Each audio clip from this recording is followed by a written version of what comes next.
Hi పిల్లలు, అందరూ ఏం చేస్తున్నారు? ఇవాళ మనం ఒక అల్లరి కోతి వేషాల గురించి చెప్పుకుందాం. సరేనా? కథలోకి వెళ్ళిపోదామా? అనగనగా ఒక అడవిలో ఒక అల్లరి కోతి ఉండేది. ఆ అల్లరి కోతి జంతువులను ఆట పట్టిస్తూ ఇబ్బందులకు గురిచేస్తూ ఉండేది. అల్లరి కోతి చేష్టలు రోజు రోజుకు ఎక్కువైపోయాయి. ఒకరోజు పాము వద్దకు వెళ్ళి నీకు ఆహారం చూపిస్తాను అని కప్పల గుంపు వద్దకు తీసుకువెళ్ళింది. పామును చూసి కప్పలు ప్రాణభయంతో పరుగులు పెడుతుంటే దానిని చూసి ఆనందించింది. పాము పడుకొని ఉన్నప్పుడు చీమలను పెద్ద ఆకులో తీసుకెళ్ళి పాము పుట్టలో వదిలేసింది. చీమలు కుట్టి పాము విలవిల్లాడిపోతూ ఉంటే దాన్ని చూసి ఆనందించింది. అలానే జింకలను అనవసరంగా భయపెట్టి పరుగులు పెట్టిస్తూ గాడిద కళ్ళల్లో మట్టి కొట్టి హింసించేది. కోతి అల్లరి చేష్టలకు విసిగిపోయిన తోటి కోతులు దానికి సరైన బుద్ధి చెప్పాలి అనుకున్నాయి.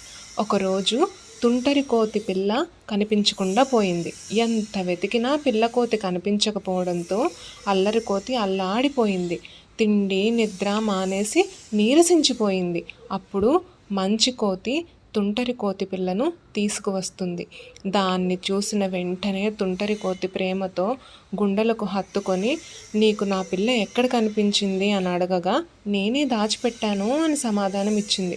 అలా ఎందుకు చేశావు అని అల్లరి కోతి ఆగ్రహంగా అడగగా ఎదుటివారిని ఏడిపిస్తూ వినోదం పొందుతున్నావు కదా, అందుకే నీకు ఆ బాధ తెలియాలి అని ఇలా చేశాము అని చెబుతుంది.